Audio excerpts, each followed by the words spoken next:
बंद करो इसे, फोटो खींच लो, बंद कर दो, बंद कर दो।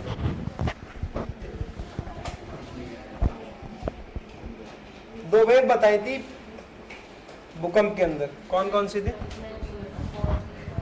हाँ, body wave and surface wave, समझ रहे हो? और बॉडी वेव के अंदर कौन कौन सी थी? आपकी फर्स्ट क्लास है।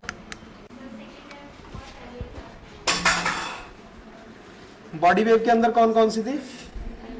एल वेव, हाँ, एस वेव और एल वेव। और कुछ बोल दो, कौन सी थी? पी और एस थी, समझ रहे हो? और देख करके नहीं बताना है उसे, समझ रहे हो? और मूवमेंट ऑफ पी वेव कैसा था? पी वेव का मूवमेंट, ऐसा ऑप्शन नहीं आएगा एग्जाम में, उसमें लिखवाया हुआ एक स्पेसिफिक टर्म उसका, हाँ, टू एंड फ्रो, एग्जैक्टली, समझ रहे हो? एक्सपेंशन एंड कंप्रेशन, समझ रहे? संपीड़न और प्रसार कार्य, पहले कम हो जाएगा फिर ज्यादा हो जाएगा, उसको हमने कह दिया था। और उसी के साथ साथ मैंने एक टर्म बताया था, आइसोसिस्मिक लाइन। क्या था? आइसोसिस्मिक लाइन, समभूकंपीय रेखा, बताया था ना? क्या था दोस्त? नहीं याद है? हाँ जी, नहीं याद है? हाँ जी मैम, मैथ्यूस क्लास में, मैथ्यूस क्लास में, मतलब आप थे उस क्लास में? आइसोसिस्मिक लाइन, हाँ हाँ, वो पॉइंट को कनेक्ट करने वाली रेखा जहां पर intensity of the earthquake is same.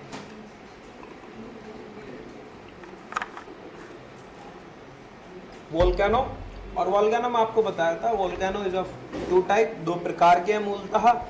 और उसमें भी आप देखेंगे एक आधार था किसका, के periodicity of eruption, on the basis of periodicity of eruption. अच्छा, हिंदी में दिक्कत हो जाती है, on the basis of periodicity of eruption, और साथ ही साथ, हाँ नहीं, कुछ लोगों को हो जाती है, हर किसी को नहीं हो पाता ना। On the mode of eruption, अर्थात उद्भेदन के आधार पे, उद्भेदन के अंतराल के आधार पर, समझ रहे हो? उद्भेदन के आधार पे, समझ रहे हो? On the basis of eruption, उसमें दो बताए थे आपको, एक फीजर और एक सेंट्रली। और उसी के साथ साथ मैंने आपको बताया था पीरियोडिसिटी के आधार पर तीन, एक्टिव, डोरमेंट और साथ ही साथ एक्सटिंक्ट, विलुप्त प्राय ज्वालामुखी, सुषुप्त ज्वालामुखी और सक्रिय ज्वालामुखी। ठीक है, एक्टिव वो होता है जिसमें एक समय पर उद्भेदन होता रहता है, ठीक है। उसके अंदर आपने देखा होगा विसुवियस, मुआना लुआ, स्ट्रम्बोली, ओजस डेल सलाइडो, माउंट एटना। और एटना कहाँ था? माउंट एटना पढ़ा था कहाँ? सिसिली द्वीप में था। और उसी के साथ कोटोपैक्सी बताया होगा, कोटोपैक्सी इज इन, कोटोपैक्सी नहीं लिखवाया है? क्या बात कर रहे हो? कोटोपैक्सी लिखवाया होगा, देखो इक्वाडोर के अंदर। नहीं लिखवाया तो लिख लीजिएगा, कोटोपैक्सी इन इक्वाडोर। कौन? सी से होगा ना, COTOPAXI, कोटोपैक्सी, इक्वाडोर के अंदर। हाँ ठीक है। अगला लिखिएगा डोरमेंट, कोटोपैक्सी इन इक्वाडोर, एक माउंट कैमरून भी लिखवाया होगा, अफ्रीका। अगला लिखिएगा dormant, सुषुप्त Jwalamukhi. A dormant volcano is a sleeping volcano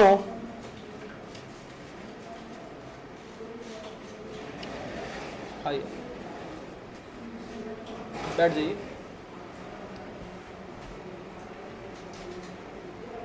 A dormant volcano is a sleeping volcano. These volcanoes have shown no sign of activity. These volcanoes have shown no sign of activity.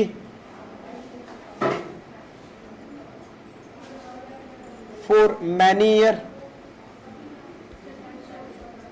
These volcanoes have shown no sign of activity for many years, but they may become active any time. But they may become active any time. Hindi वाला भी है कोई? अच्छा लिखो। सुषुप्त ज्वालामुखी शांत ज्वालामुखी के समान है। सुषुप्त ज्वालामुखी शांत ज्वालामुखी के समान है, जिसमें लंबे समय से उद्भेदन नहीं हुआ है। जिसमें लंबे समय से उद्भेदन नहीं हुआ है, परंतु लंबे समय से उद्भेदन नहीं हुआ है। लिख लिया? उद्भेदन लिख लिया? उद्भेदन नहीं हुआ है, परंतु भविष्य में उद्भेदन होने की संभावना है। बट दे में became active any time. Clear है? ठीक है। और इसमें आप लिख लीजिएगा एग्जांपल में फ्यूजियामा, फ्यूजियामा FUJI और YAMA, फ्यूजियामा। और फ्यूजियामा कहाँ पड़ता है आपका? जापान में। फ्यूजियामा और फ्यूजियामा इज इन जापान। और अगला लिख लीजिएगा काराकोटा, काराकोटा।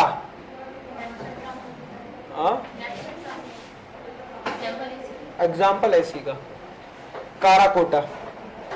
ठीक है,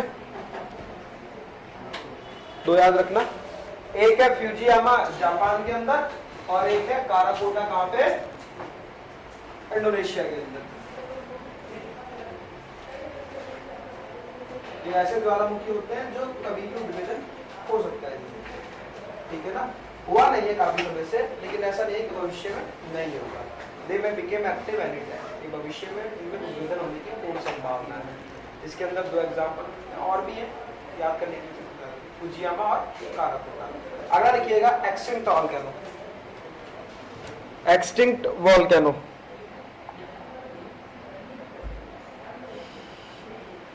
एक्सटिंक्ट वोल्केनो, और एक्सटिंक्ट वोल्केनो में लिखना extinct volcano, extinct volcano is a dead volcano. Extinct volcano is a dead volcano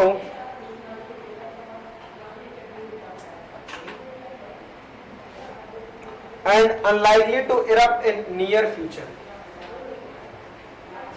And unlikely to erupt in near future.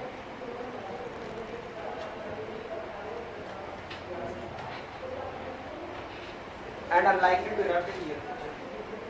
देखिएगा, विलुप्त ज्वालामुखी, विलुप्त ज्वालामुखी मृत ज्वालामुखी के समान है। विलुप्त ज्वालामुखी मृत ज्वालामुखी के समान है,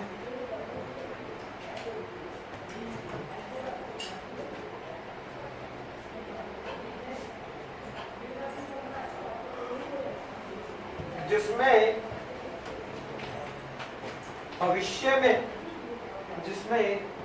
भविष्य में उद्भेदन होने की आशंका, जिसमें भविष्य में उद्भेदन होने की आशंका शून्य है।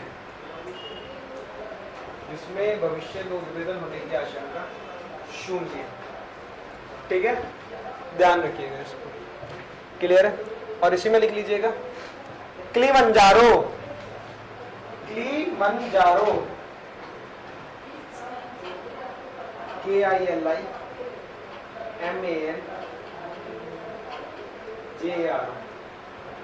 Kilimanjaro.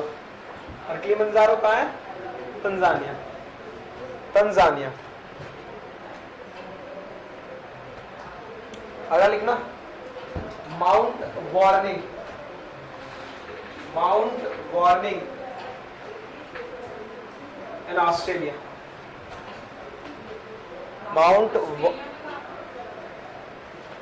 Mount warning in Australia, specific मेरे को नहीं पता। Mount warning in Australia. अगला लिखिएगा, अगला लिखिएगा माउंट पोपा,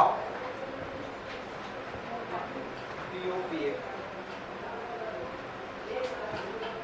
म्यांमार, PA, म्यांमार। और लास्ट लिख लीजिएगा अकानकागुआ, अकानकागुआ, अकानकागुआ में लिख लीजिएगा अकानकागुआ। और अकानकागुआ कहाँ पे आपका? ऑस्ट्रेलिया नहीं है, अर्जेंटीना, अर्जेंटीना। और अर्जेंटीना कहाँ पड़ता है? हाँ,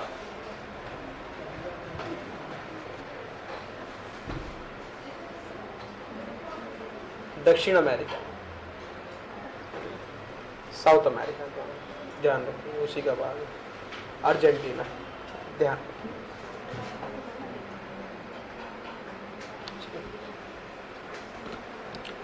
ध्यान रखिए कुछ नहीं है, सिंपल है। एक्टिव वोल्केनो जिसमें उद्भेदन होने की आशंका हो, जिसके अंदर आपने पढ़ा है कौन सा?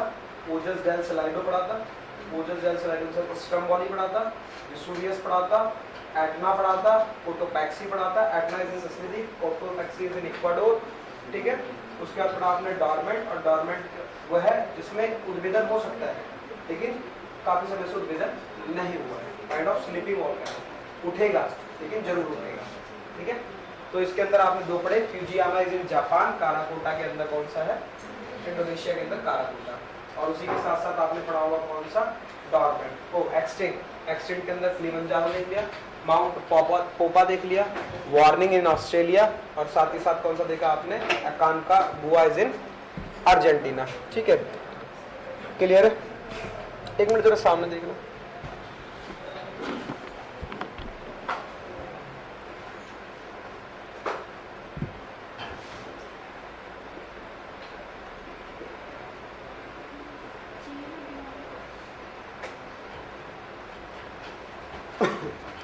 पता है ना कि मैग्मा की प्रक्रिया क्या चल रही थी? याद है थोड़ा थोड़ा दिमाग में? हाँ, क्लियर है? इसी से रॉक का भी निर्माण होता है। मैग्मा था, और मैग्मा कहाँ था? किस मंडल में? हाँ हाँ बोलो। एस्टोनोस्फीयर, समझ रहे हो? एस्टोनोस्फीयर की स्टेट कैसी थी? चार बताए थे ना सबसे ऊपर, हाँ सेमी लिक्विड लिक्विड, चार बताए थे ना। सबसे ऊपर लिथोस्फीयर, एस्टोनोस्फीयर, मेसोस्फीयर और बैरिस्फीयर, स्थिर मंडल और दुर्बलता मंडल, मध्य मंडल, गुरु मंडल, ठीक है। और सबकी स्टेट लिखवाई थी ऊपर, जिस पर आपने solid state, semi liquid, solid, liquid, ठीक है। और उसमें बताया था एक आउटर कोर इनर कोर करके बताया था, याद है? हाँ, कुछ डिसकंटिन्यूटी बताई थी। कितनी डिसकंटिन्यूटी थी? देख करके नहीं बताना, याद नहीं है। हाँ, लिक्विड, सेमी लिक्विड, ये सबसे ऊपर होता है कोनवार्ड, समझो, जो आपकी क्रस्ट को अलग कर रही है। फिर मेंटल और क्रस्ट के बीच में अंतर करने वाली मोहो, समझ रहे हो? मोह के नीचे कौन सी थी? कोनवार्ड, मोहो, रैपिटी, ग्यूटेनबर्ग, लिहिमैन, ध्यान रखिएगा, ठीक है ना। 5 बताई थी उसी के अंदर, और उसी के अंदर बताया था कोर, मेंटल, क्रस्ट, और आपको बता दिया। तो वहीं से एस्ट्रोस्फीयर से क्या है? दो प्लेट थी। दो प्लेट कौन सी? एक तो आपकी थी लैंडमास वाली, और एक कौन सी थी? ओशियनिक वाली। और दोनों जैसे जैसे कन्वर्ज हो रहा है, विसरण हो रहा है, और क्या हो रहा है? धीमे टकराने के पश्चात बाहरी प्लेट सबडक्ट हो जाती है, सबडक्शन जोन में। सबडक्ट होने के बाद नीचे जैसे at every 32 metre 1 degree temperature will increase, प्रत्येक 32 मीटर की गहराई पर 1 डिग्री तापमान में वृद्धि हो रही है। और जैसे जैसे प्लेट नीचे जा रही है, अब ये पिघलती जा रही है, और पिघलने के कारण क्या है? किस अवस्था में आ गई? मॉल्टन, समझ रहे? पिघली हुई अवस्था में आ गई, मॉल्टन रॉक हो गया, ऐश हो गया इसके अंदर। इसी के अंदर आपके अगर आप देखेंगे तो गैसेस वगैरह निकलती है, ठीक है, यहाँ पे। और नॉर्मली सरफेस हो गया, कभी ना कभी ये सरफेस पे वीक पॉइंट ढूंढ करके एक्टिव हो जाएंगे, समझ रहे हो? वीक पॉइंट ढूंढने के बाद एक्टिव हो जाएंगे। जो आपका पिघला हुआ पत्थर, जो आपका पिघला हुआ पत्थर पृथ्वी की आंतरिक सतह में था, इंटीरियर ऑफ द अर्थ में था, पिघला हुआ पत्थर, रॉक, मॉल्टन रॉक, एशेज, गैस इत्यादि, धूलकण हो गए, जो भी हो गया, जब तक ये पृथ्वी की सतह में था, it is known as a magma. समझ रहे हो? इसको हम किस नाम से जान रहे थे? मैग्मा के नाम से। और व्हेन इट इरप्ट, और जब इसका उद्भेदन हो गया, समझ रहे हो, when it rises to the surface, जब ये सरफेस पर आ गया तो क्या बन गया? ये लावा। और लावा ही, मैंने आपको बताया था, लावा ही जम करके पहले पत्थर का निर्माण करता है, form the first rock which is known as a igneous rock, आग्नेय चट्टान। और आग्नेय चट्टान तो पढ़ी होगी बचपन में, नहीं पढ़ी तो घर में जाकर ग्रेनाइट देख लेना, ठीक है ना? ग्रेनाइट जो क्लियर है अब इसे, हाँ एग्जाम्पल, इग्निशियस रॉक हो गया। इग्निशियस रॉक पर क्रिया होती है, समझ लो, सर्टेन काइंड ऑफ फिनोमेना, कुछ एक्टिविटी होती है, और इसके कारण क्या है? ये अपने आप को तोड़ लेता है, और तोड़ने के कारण क्या है? छोटे छोटे सेडिमेंट में बन जाता है, सेडिमेंट में बन जाता है। और ये सेडिमेंट घनीकरण के कारण या सीमेंटीकरण के कारण दोबारा पुनः जुड़ जाते हैं, और जुड़ने के उपरांत, समझ रहे हो, जब ये जुड़ जाते हैं आपस में तो एक नए रॉक का निर्माण कर देते हैं, this is called sedimentary rock. Sedimentary rock पर हीट लगेगा, प्रेशर लगेगा, और सेडिमेंट्री रॉक, समझ रहे हो, रोस्ट हो जाएगा, कुछ भी हो जाएगा, सेडिमेंट्री रॉक अपनी काया में रूपांतरण कर लेगा, और this is known as a कायांतरित चट्टान, मेटामॉर्फिक रॉक बन जाएगा। और फिर वही क्रिया, मेटामॉर्फिक रॉक फिर आएगा।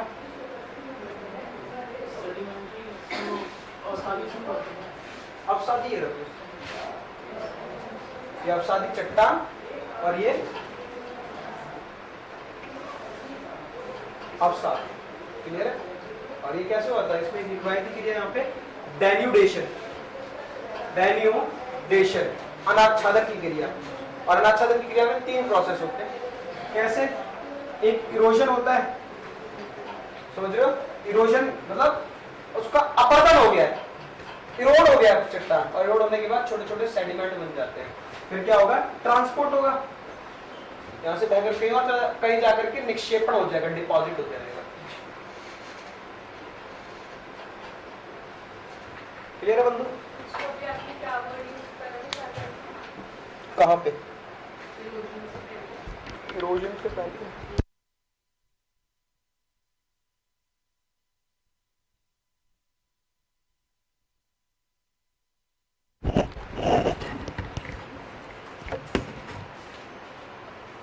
क्लियर है दोस्त? ठीक है, अब देखिएगा क्या हुआ, कुछ तो बताओ ना दोस्त, नहीं आएगा तो मना कर देंगे, नहीं आता है, आता है तो बता देंगे। डेरिवेशन को कहते हैं अनाच्छादन, इंग्लिश ही सही है, अनाच्छादन की क्रिया बोलते हैं।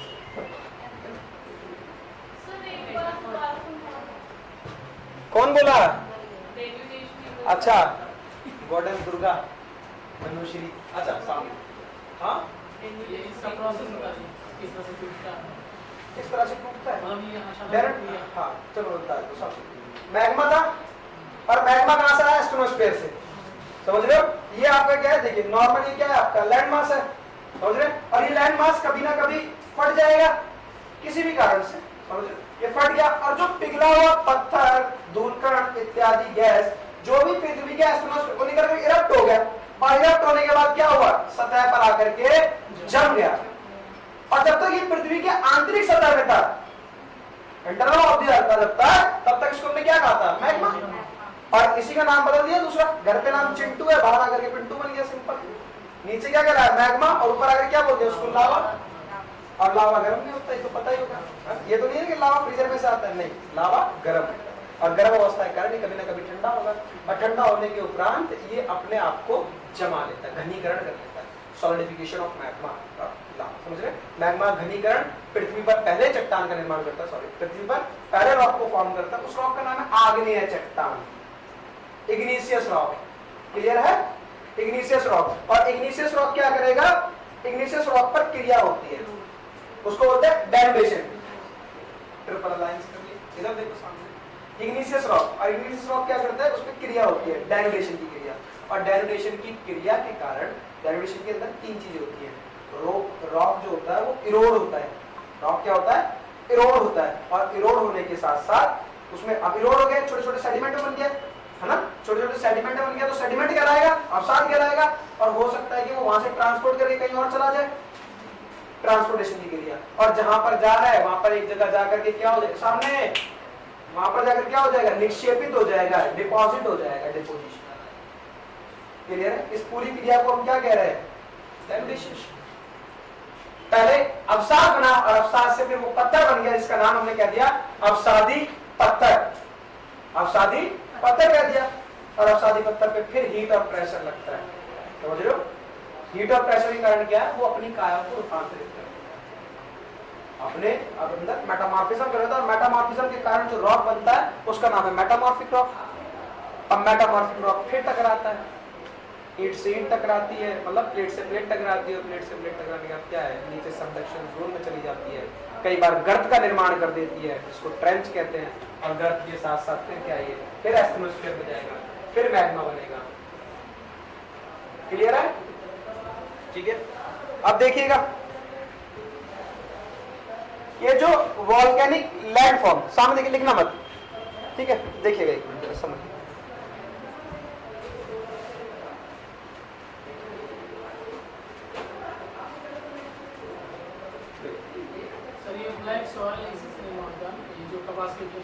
अब ब्लैक सॉइल या फिर उसको रेगुलर भी बोल देते हैं, या ब्लैक बॉटम सॉइल भी बोल देते हैं। इससे भी मृदा, अगर आप कहेंगे मृदा के अंदर एक तत्व नहीं रहता, ह्यूमस भी होता है, पत्ती गिरी, पत्ती अब जड़का बनाया, पत्ती गिरी, नीचे गिरी, डिकम्पोज हुई। और कोई भी आपसे पूछे कि मृदा क्या होता है, पार्टिकुलर एक चीज नहीं होगा, the upper most layer of the crust, ऊपर पट्टी की सबसे ऊपरी परत को मृदा कहते हैं। इसमें ये भी बन जाता है। अब ये वोल्केनो था, ऐसे देखते हैं बचपन से। और ये वोल्केनो जब इरप्शन हो रहा था, इरप्शन बोले तो उद्भेदन, उद्भेदन हो रहा था, तो अब तक यही पता है कि एक होता है ऐसे वेंट पाइप, ठीक है, और यहां से पिघला हुआ पत्थर यूं करके बाहर आ जाता है। अब दोस्त अगर ये बाहर आ गया, अगर ये बाहर आ गया तो बाहर बनाएगा लैंडफॉर्म, और किसी कारण से हो सकता है कि बाहर आया ही नहीं, यूं करके जम गया, या फिर हो सकता है यहीं से निकल के यूं करके जम गया, या फिर अंदर ही ऐसे आकृति धार, कई बार कॉन्वेक्स टाइप, और कई बार क्या है इस रूप में जम जाता है। तो क्या है, जैसे देखा होगा ना बचपन में कार्टून में, तो गुफा में जाते हो, कार्टून और नए नए प्रकार की आकृति, ऊपर से लटकी हुई चट्टान, समझ रहे हैं? सिल होता है, डाइक होता है, लोकोलिथ होता है, लोकोलिथ होता है, एंटीक्लाइन होता है, सिंक्लाइन होता है, फैकोलिथ होता है। तो इस आकृति को नाम देते हैं। अगर वो मैग्मा अंदर with the interior of the earth अंदर जमा, तो क्या बनाएगा, इंट्रूसिव लैंडफॉर्म, आंतरिक स्थलाकृति। और अगर वो बाहर जमा तो क्या करेगा, एक्सट्रूसिव लैंडफॉर्म, बाह्य स्थलाकृति। ठीक है, इंट्रूसिव लैंडफॉर्म, आंतरिक स्थलाकृति।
ठीक है, देखिएगा जरा, पहला लिखिएगा सिल या शीट, SILL, सिल स्लैश शीट।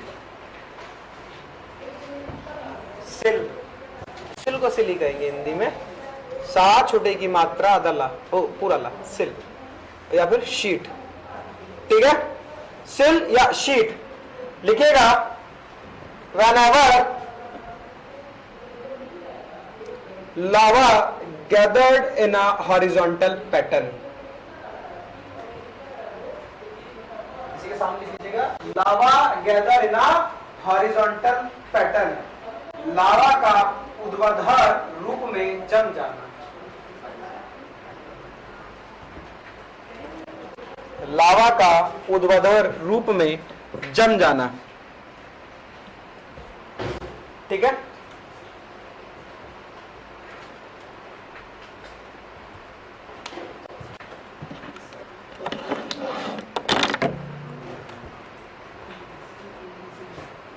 अगला लिखना डाइक, डाइक,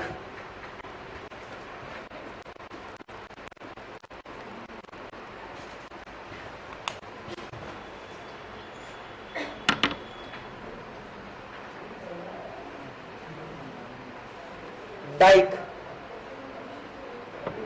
और डाइक में लिखना, डाइक, डाइक में लिखिएगा lava gather in a vertical position, ये वाला इधर सेल या शीट, और ये क्या कहलाएगा, डाइक, लावा का क्षैतिज रूप में जम जाना।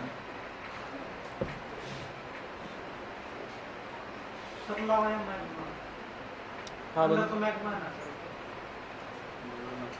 हाँ मैग्मा है, मैग्मा कह सकते हैं, पृथ्वी के आंतरिक सतह में उसे मैग्मा ही कहते हैं।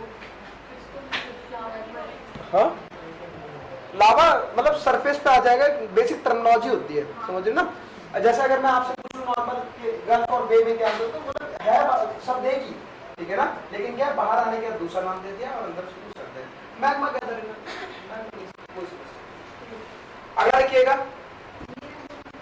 हाँ हाँ, लावा का या मैग्मा का क्षैतिज रूप में जम जाना, क्षैतिज रूप में जम जाना। ठीक है, अगला लिखिएगा लोपोलिथ, लोपोलिथ, लोपोलिथ, लावा गैदर इन कॉनकेव शेप, अवतल रूप में जम जाना,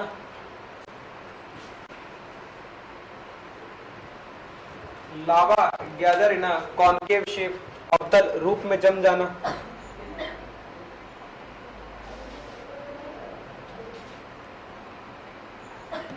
और लोकोलिथ में कॉन्वेक्स लिख लेना, लोकोलिथ में कॉन्वेक्स लिख लेना। लोको LOCO LOTH, लोकोलिथ,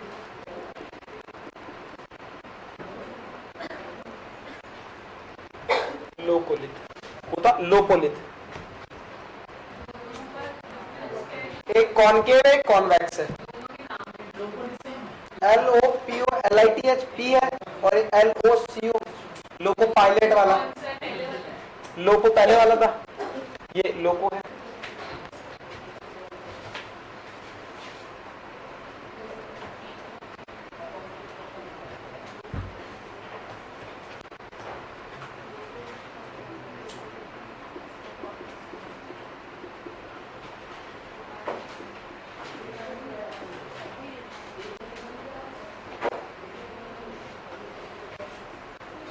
अगला लिख लीजिएगा फैकोलिथ, अपनति और अभिनति, फैकोलिथ,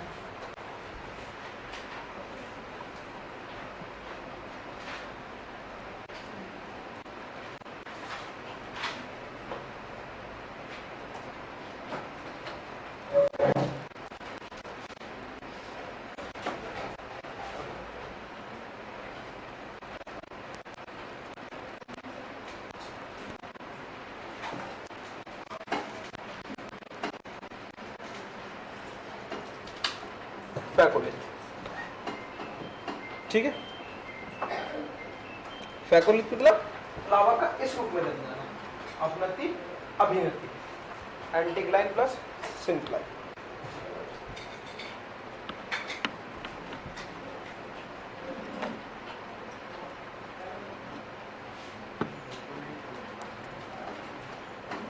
ठीक है।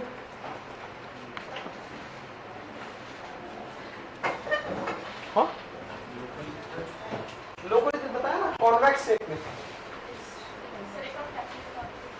फैकुलर मतलब एंटीक्लाइन प्लस सिंक्लाइन, लावा कहते हैं ना, एंटीक्लाइन प्लस सिंक्लाइन पैटर्न, अपनति और अभिनति।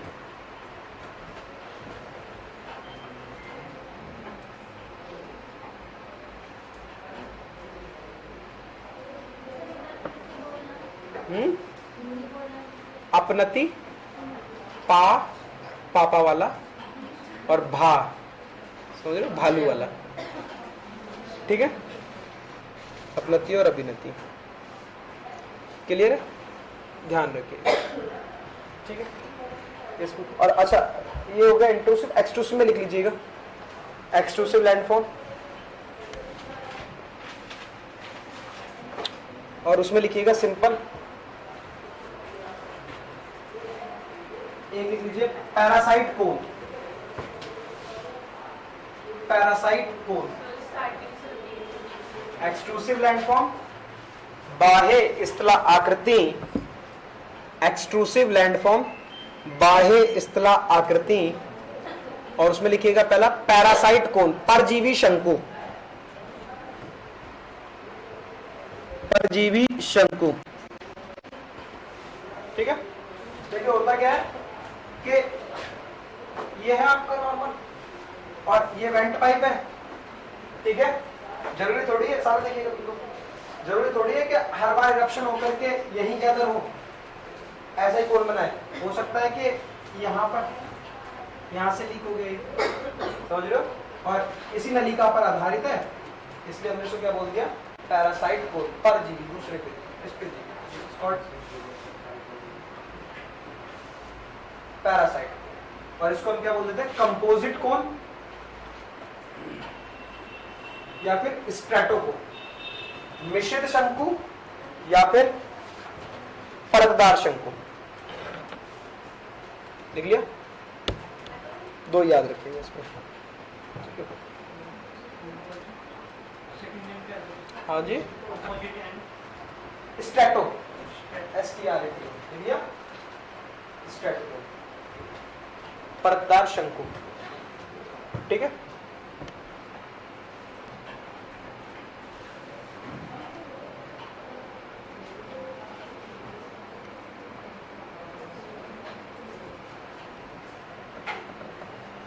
ठीक है, ध्यान रखिएगा, ठीक है ना।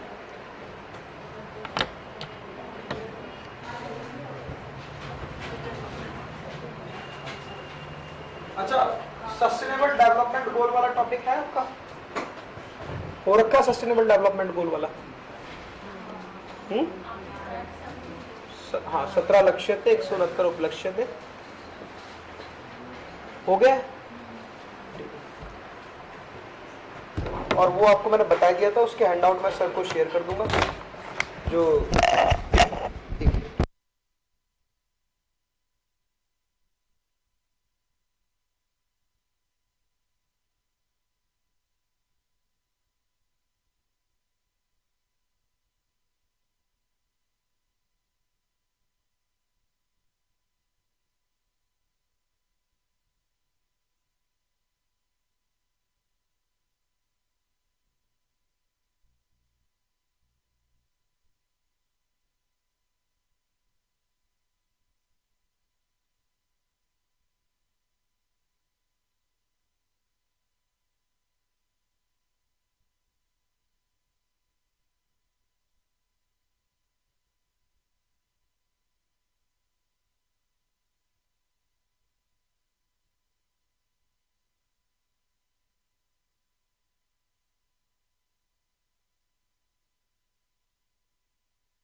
पॉल्यूशन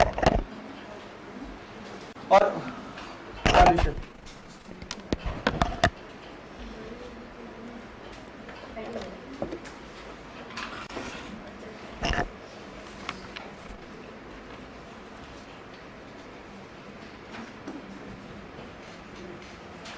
क्या होता है पॉल्यूशन?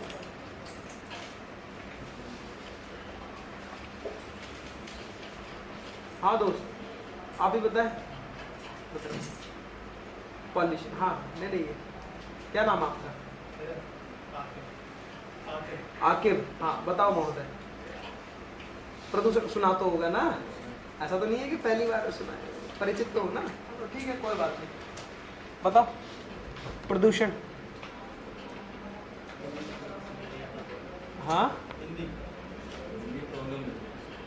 हिंदी में प्रॉब्लम है तो इंग्लिश में बता दो। Pollution, what is pollution?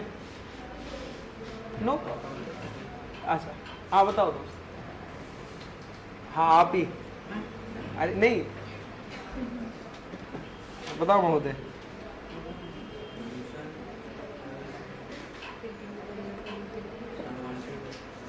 Unwanted, पूरा करो सेंटेंस। हाँ जी तुम बताओ मैम। पॉल्यूशन, सुना तो होगा, ऐसा तो नहीं है कि पहली बार सुना है। और पॉल्यूशन हो जाता है तो वो लगा के भी चलते हो आप मास्क। पॉल्यूशन बहुत हो गया, स्कूल की छुट्टी हो गई है, क्यों? क्योंकि पॉल्यूशन हो गया।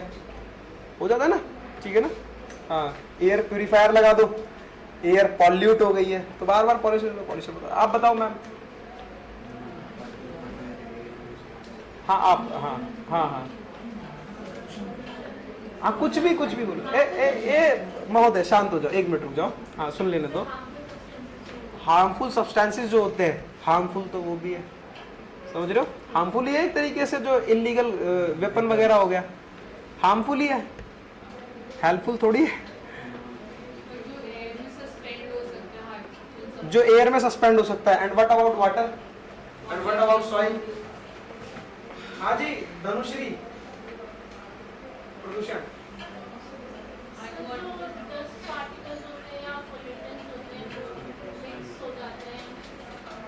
डस्ट पार्टिकल जो होते हैं वो एयर में मिक्स हो जाते हैं उससे, या जो इंडस्ट्रियल कार्बन मोनोऑक्साइड, पॉल्यूशन है कि नहीं है? हो रहा है डस्ट पार्टिकल। अरे महोदय बताना है तो मुझे बताइए ना, आपस में क्या बात है, थोड़ा सा मुझे ही बता दो। हार्मफुल और अनवांटेड सब्सटेंस, समझ रहे हैं? ऐसे तत्व समझ रहे हैं जो अवांछनीय, जो मतलब जरूरत नहीं है, जिनके अनवांटेड है और वो किसी कारण से एनवायरनमेंट में जुड़ गए, समझ रहे हैं? किसके द्वारा? मानव गतिविधि के द्वारा। उसको हमने क्या श्रेणीबद्ध कर दिया है, क्या संज्ञा दे दी उसको? पॉल्यूशन। तो लिख लीजिएगा, pollution may be defined as the, समझ में आ गया? नहीं आया समझ में? अब आ जाएगा लिखोगे तो। Pollution may be defined as the addition of undesirable material। हाँ लिखो फिर से। Pollution may be defined as the, अच्छा आपको हैंडआउट मिला है? हैंडआउट मिला है? चलो नेक्स्ट क्लास लेते हैं ना। Pollution may be defined as the addition of undesirable material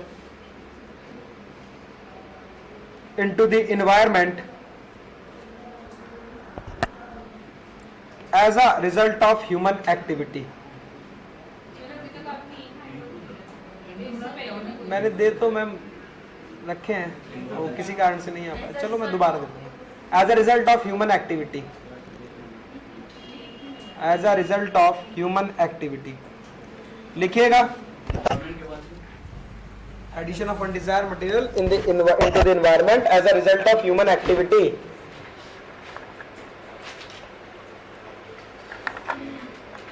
Aqib लिख लिया? लिखिएगा, मानवीय गतिविधि के द्वारा, मानवीय गतिविधि के द्वारा पर्यावरण में,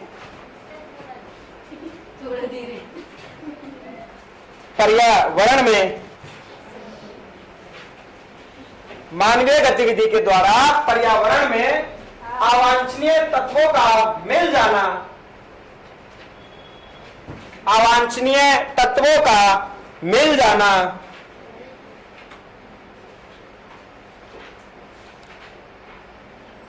प्रदूषण कहलाता है, प्रदूषण कहलाता है।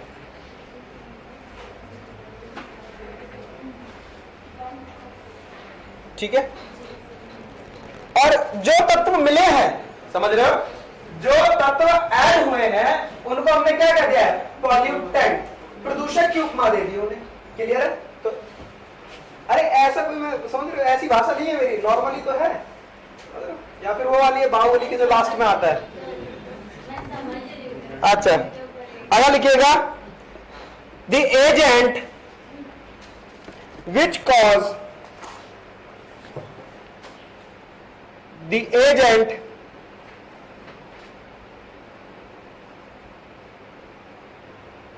which cause environment pollution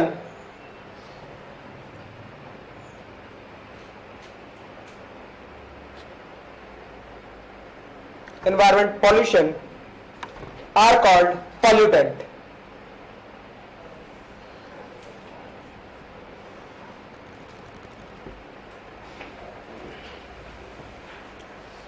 जो तत्व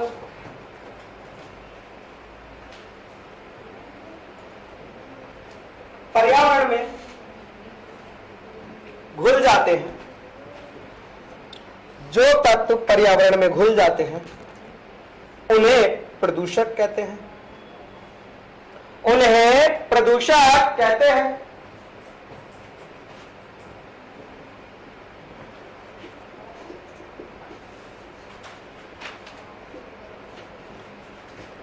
अब प्रदूषक भी कई तरह के हो सकते हैं।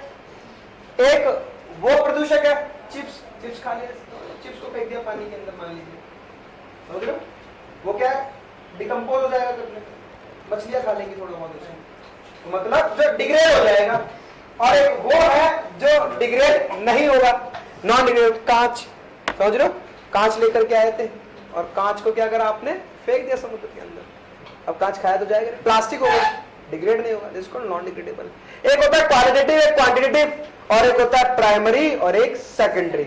समझ रहे हो, सुबह घर से निकले थे परफ्यूम लगा करके, और परफ्यूम के अंदर होता है एरोसॉल, और एरोसॉल के कारण क्या हुआ कि जैसे आपको पता है कि हीट वगैरह बढ़ी जाती है, हीट बढ़ने के कारण क्या, आपने तो नहीं करा प्रदूषण, सॉरी आप ही के द्वारा हुआ प्रदूषण, और जिस रूप में आपने करा उसी रूप में एनवायरमेंट में पहुंच गया, डायरेक्ट एनवायरमेंट में पहुंच गया, उसको हम क्या कहते हैं, प्राइमरी पॉल्यूटेंट। समझ आ रहा है, जिस फॉर्म में उसको प्रोसेस किया गया उसी को हमने क्या कह दिया है, प्राइमरी। तो लिखिएगा प्राइमरी पॉल्यूटेंट पहला,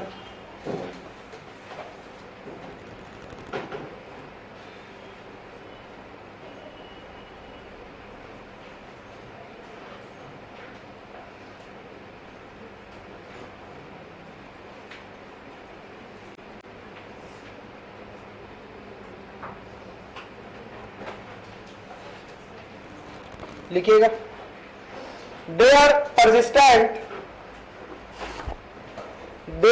persistent in the form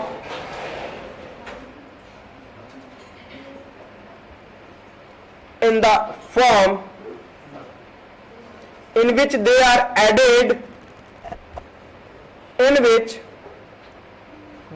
added to the environment, in which they are added to the environment। ठीक है, हिंदी में लिखिएगा, यह प्रदूषक जिस रूप में पर्यावरण में, यह प्रदूषक जिस रूप में पर्यावरण में शामिल होते हैं,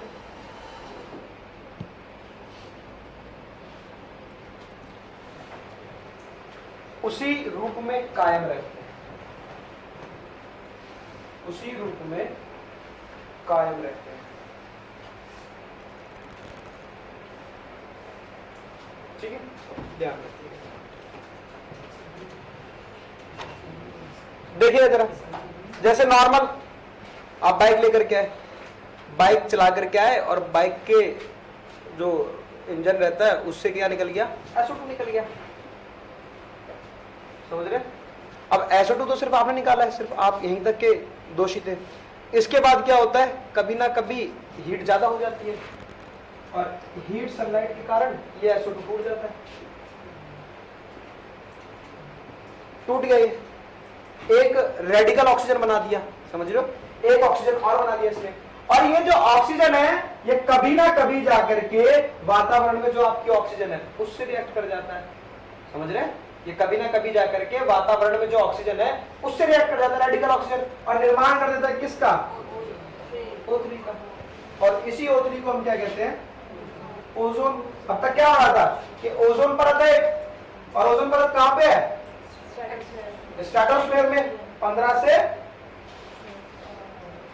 18 50, स्ट्रेटोस्फीयर खत्म हो जाता है 50, 15 से 35 किलोमीटर के बीच में एक परत पाई जाती है, वो कहाँ है, स्ट्रेटोस्फीयर में। लेकिन वो क्या थी, वो ओजोन लेयर वो थी जो आपको प्रोटेक्ट कर रही थी फ्रॉम द हार्मफुल रेडिएशन। और ये ओजोन क्या बन गया, पॉल्यूटेंट बन गया, कहां पर, आपके troposphere, stratosphere, mesosphere, ionosphere, thermosphere, ionosphere, exosphere. Exosphere सबसे बाहर पड़ता है, ध्यान रखिए, क्लियर है। और ये जो पॉल्यूटेंट बना, प्राइमरी तो आपने करा था प्राथमिक, ये आपके द्वारा जो करा गया उससे हो गया, समझ रहे हो, तो इसको हमने क्या बोल दिया, सेकेंडरी पॉल्यूटेंट, द्वितीयक प्रदूषण। लिखिएगा, these are formed by secondary pollutant, these are formed by interaction among the primary pollutant, interaction among the primary pollutant, these are formed by interaction among the primary pollutant, clear है, ध्यान रखिएगा, हिंदी में लिखिएगा, यह है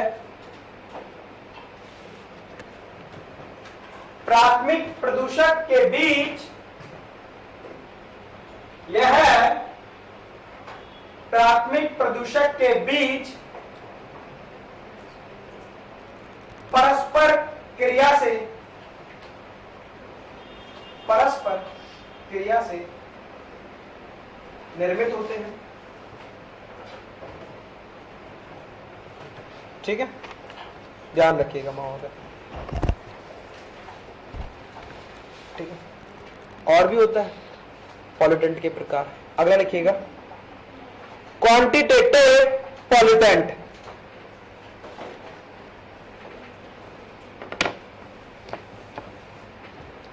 क्वांटिटेटिव पॉल्यूटेंट, मात्रात्मक प्रदूषण, मात्रात्मक प्रदूषण, क्वांटिटी। देखिए जरा सामने जो प्रदूषण आपने कर दिया, ये रहा, ये आपको पता है एनवायरनमेंट में एग्जिस्ट करता है ये ऑलरेडी, समझो, कार्बन है, कार्बन डाइऑक्साइड है, और कार्बन डाइऑक्साइड से मान लीजिए यहाँ पर कार्बन डाइऑक्साइड भी है, ऑक्सीजन भी है, कहीं ना कहीं किसी ने चिप्स का पैकेट खोला तो थोड़ी सी नाइट्रोजन भी आ गई होगी, कहीं ना कहीं से आई है, सारी गैसें रूट की है। लेकिन जब एक गैस मानवीय गतिविधि के द्वारा किसी भी कारण से उस एटमॉस्फेयर में ज्यादा हो जाती है, समझ रहे हैं, अब यहाँ पर मान लीजिए और 50 बच्चे और बढ़ा दे इसी कंडीशन में, तो क्या होता है, घुमस होने लगती है, क्यों, क्योंकि कार्बन डाइऑक्साइड का जो स्तर होता है, लेवल होता है, इंक्रीज कर जाता है, और इंक्रीज करने के कारण क्या, धीमे धीमे दम घुटने लगता है, और दम घुटने से फिर याद आ जाता है क्या, दम घुटने के कारण इतिहास में युद्ध हो गया, है ना, 1757 बैटल ऑफ प्लासी। जब आप क्यों, क्योंकि कार्बन डाइऑक्साइड का स्तर ज्यादा हो जाता है, और कार्बन डाइऑक्साइड जो होती है एस्पाइजेंट गैस कहलाती है, दम घोट देने वाली गैस। इस आधार पर हमने कैटेगराइज कर दिया क्या, क्वांटिटेटिव पॉल्यूटेंट, लिखिएगा, quantitative pollutant, these occur in nature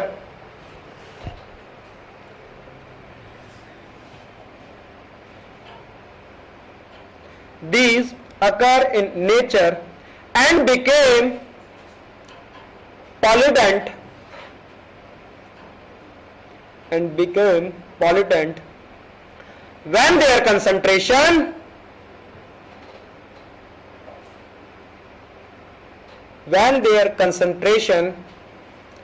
reach beyond a threshold level. लिखो, reach beyond a threshold level. Hindi में लिखिएगा।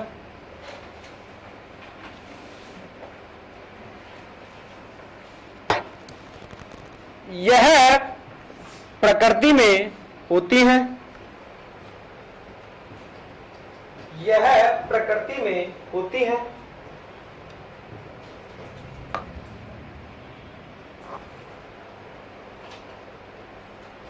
जब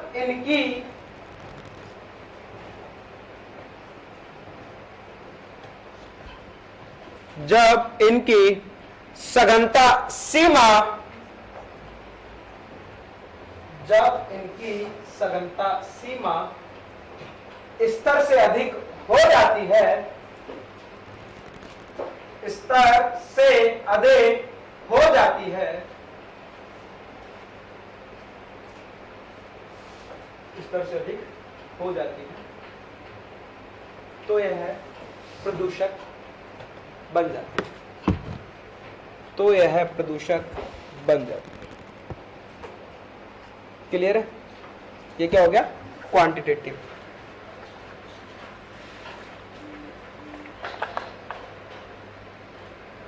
एक और होता है, उसका नाम है qualitative.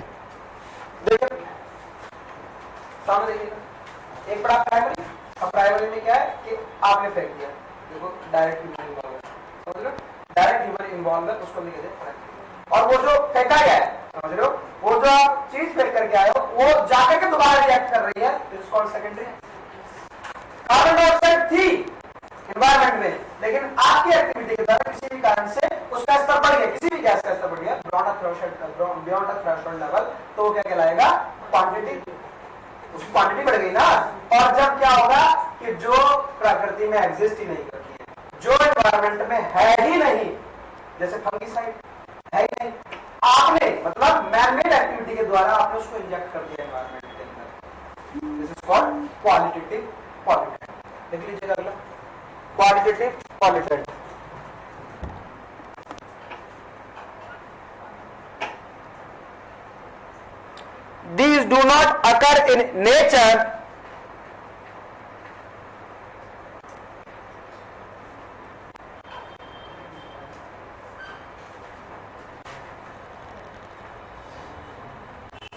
These do not occur in nature and are human made.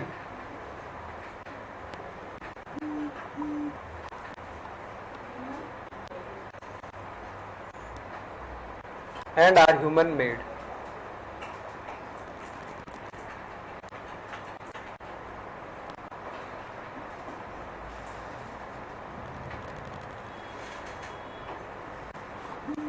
लिखिएगा, यह प्रकृति में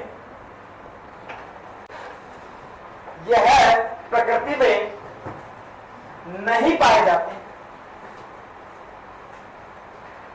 यह प्रकृति में नहीं पाए जाते हैं, अलबत्ता यह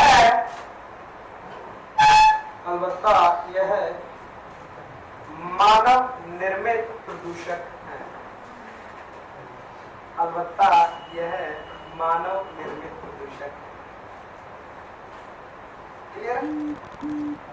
कीटनाशक खरीद के लाइए कभी, खेत हो गया कहीं बताओ, कीटनाशक, हर्बिसाइड, पेस्टिसाइड, इंसेक्टिसाइड, जो भी है, डीडीटी, ये सब लेकर के आते। क्यों? किसान को बेचारे को क्या पता है, किसान को लगता है कि खेत जितना सफेद सफेद कर दोगे उतनी पैदावार अच्छी हो जाएगी, लेकिन उसके कारण क्या है, दिक्कतें भी हो जाती है। जो जमीन की उर्वरक क्षमता होती है, जो जमीन की उर्वरक क्षमता होती है, कुछ नहीं, प्रोड्यूसिंग कैपेसिटी होती है, तो धीमे धीमे क्या होती है, न्यूट्रिएंट सारे खत्म हो जाते हैं। पहले आपने देखा होगा कि मतलब आप देखिए, मतलब थोड़ा बहुत अवेयर हो गए कि जैसे जो ग्रामीण पृष्ठभूमि वाले ग्रामीण पृष्ठभूमि जहाँ पर है आज भी, वहां पर क्या जैसे लोग ओपन डिफेकेशन करते थे खुले में शौच, तो जहां वह जाते थे तो वो जो ओपन डिफेकेशन कर गया वो 3 से 4 दिन के अंदर क्या है अपने आप समाप्त हो जाता था। अब क्या है, अब वो समाप्त डिकम्पोज नहीं हो पाता है। क्यों? क्योंकि इतने हमने उस पर क्या दिए, क्या उस पर इतने हमने अपने वो करके देखिए एक्सपेरिमेंट, जिसके कारण क्या हमने इतने न्यूट्रिएंट्स और इतने उस पर इंसेक्टिसाइड, हेर्बिसाइड, पेस्टिसाइड यूज कर लिए कि अब उसकी उर्वरक क्षमता खत्म हो चुकी है। ठीक है। और एक पॉल्यूटेंट होता है कि जो सड़ सकता है या फिर जो अपघटित हो सकता है, this is called biodegradable pollutant. देखिएगा, बायोडिग्रेडेबल पॉल्यूटेंट, सड़ सकने वाला प्रदूषक, not bio, it's degradable pollutant.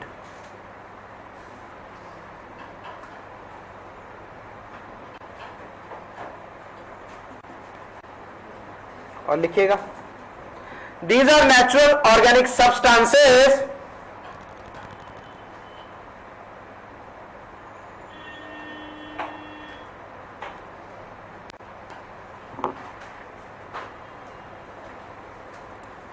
these are natural organic substances which can be decomposed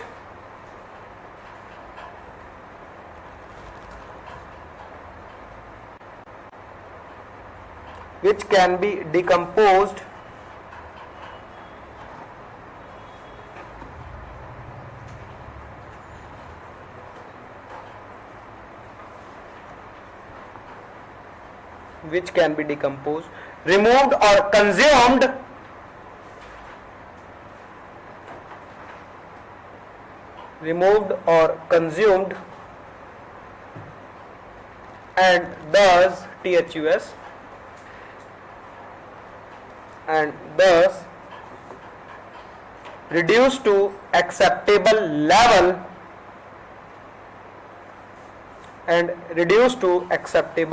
level either by natural process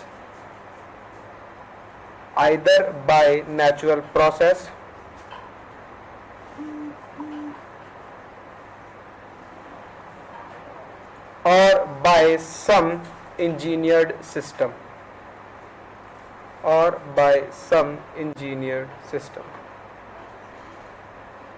तो बाय some इंजीनियर्ड, अभियांत्रिकी विभाग होता है ना, इंजीनियर वाले भी कह रहे हैं सिस्टम।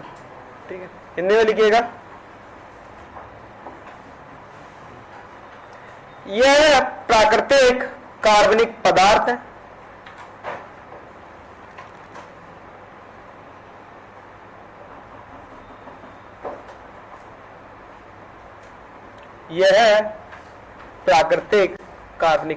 है जिन्हें विघटित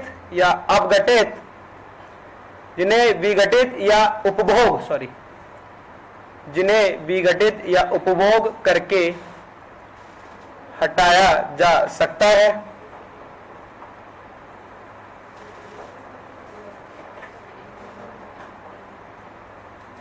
जिसके लिए हटाया जा सकता है, जिसके लिए जैविक या सूक्ष्म जीवों जैसी प्राकृतिक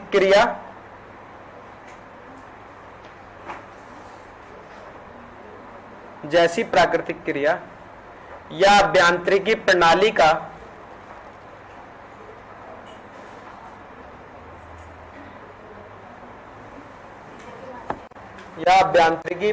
का प्रयोग किया जाता है। अभियांत्रिकी प्रणाली का प्रयोग किया जाता है। क्या हुआ मोहन? ध्यान क्लियर? कुछ नहीं है, बहुत छोटी चीजें ध्यान रहेंगी, 2 बार पढ़ोगे तो अपने आप याद हो जाएगी।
नॉन डिग्रेडेबल में लिखिएगा, these are not broken by, these are not broken by natural process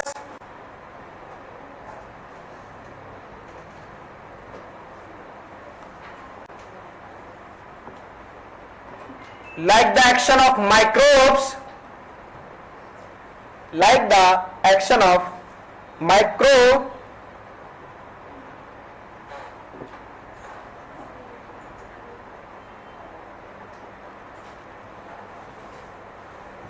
most of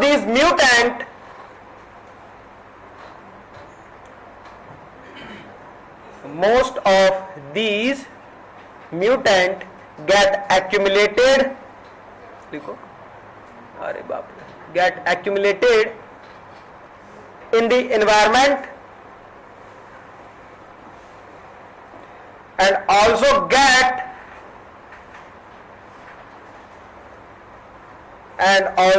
get biologically magnified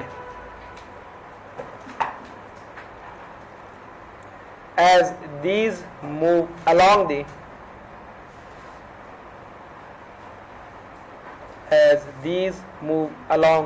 the food chain in an undercomposed state.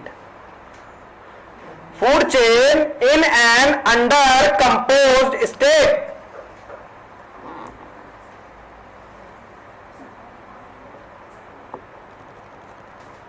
Sorry.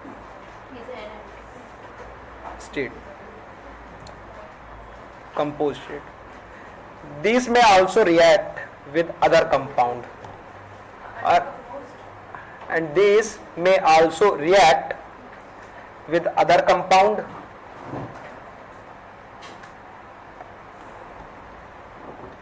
in the environment to produce toxin. एक याद है, आप लोग थे, आप भी थे ma'am last class जब कॉलेज में, एक डिसीज का नाम पढ़ाया था, हाँ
कार्बन मोनोऑक्साइड।